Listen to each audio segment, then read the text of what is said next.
अस्सलाम वालेकुम नाजरीन, फिदाल शाह ग़िज़री लिस्बन पुर्तगाल से आदाब अर्ज़ करता है।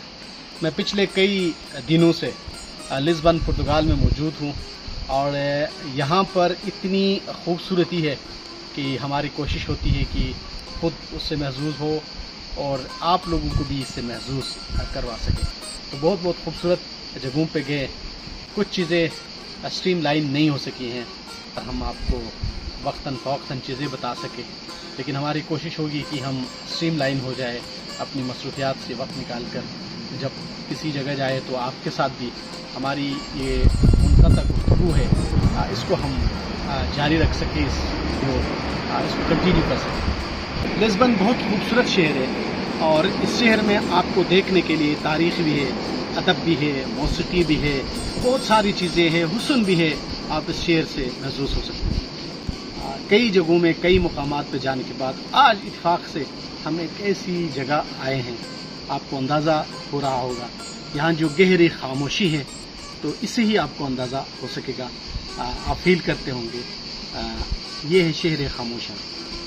यहाँ पर वो तमाम लोग मदफून हैं जो किसी ज़माने में लिस्बन शहर के अंदर या अराउंड कहीं से आके लिस्बन में आबाद थे और फिर अपने हिस्से की ज़िंदगी गुजारने के बाद वो इसी कब्रिस्तान में दफन हैं। तो यहाँ पर इनके आज़ादी के हीरोज़ भी हैं, मुल्क के डिफेंडर्स भी हैं, मुख्तलिफ़ लोग यहाँ पर हैं। तो छोटे छोटे बॉक्सेस टाइप कमरों में उनके ताबूत रखे गए हैं, कुछ को अंडरग्राउंड ही दफन किया गया है, जो आम तरीक़ा मुसलमानों और क्रिश्चियन में आम है, उस तरीके से दफनाया गया है। कहते हैं ना कि शहर खामोशा, तो जब हम यहाँ इंटर होते हैं तो वो शहर खामोशा की जो तस्वीर है, वो मुकम्मल जो तस्वीर है, जो हकीकी तस्वीर है, वो हमारे सामने है।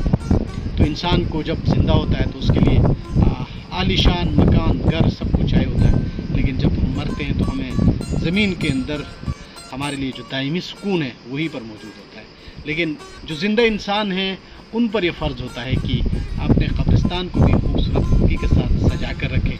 और हमारे यहाँ मुख्तलिफ़ स्कूल ऑफ थाट्स के लोग मुख्तलिफ़ अंदाज में बातचीत करते हैं, लेकिन अच्छी बात है, अच्छी रिवायत है कि आप अपने कब्रों को भी इस तरह खूबसूरत अंदाज में साफ़ सुथरा रखते हैं, जहाँ आकर आपको मौत के आगोश में जाने की किसी में तमन्ना होती है और किसी में वो खौफ होता है, लेकिन ये महसूस होता है कि एक न एक दिन आपने इस शहर खामोशान का हिस्सा होना है। वो लिस्बन जैसे सिटी हो, न्यूयॉर्क जैसे आलीशान सिटी हो, या गिलगित बल्तिस्तान के किसी छोटे गांव में एक ज़िंदगी, तो सबने इसी ज़मीन के अंदर जाना है, यहीं पर हमने रहना है।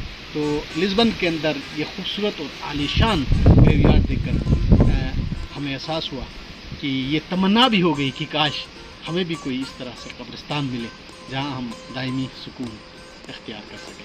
तो लिस्बन में दिखाने के लिए बहुत कुछ है, बहुत खूबसूरती है, बहुत सैर व सयाहत के मौक़े हैं, बहुत सी जगह हैं जो हमने एक्सप्लोर करना है। हमारी यही कोशिश होती है कि हम आपको भी अपने साथ साथ इस खूबसूरत शहर से, इस खूबसूरत मुल्क से रोशनास करा सके, आपको भी दिखा सके। तो कुछ चीज़ें हमारी मजबूरियाँ होती हैं, हम आपसे कनेक्ट नहीं हो पाते हैं, लेकिन हम पूरी तरह कोशिश में हैं कि किसी न किसी तरह आपके साथ ये जो राब्ता है, जो कम्युनिकेशन है, इसको हम बरकरार रखें और बहुत सारी चीज़ें आपको बताने के।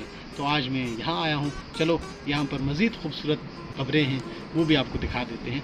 लेकिन पुर्तगीज़ ज़बान हमें नहीं आती, हर चीज़ को ट्रांसलेट करना भी बहुत मुश्किल होता है हमारे लिए, टूर गाइड हम रखते नहीं हैं।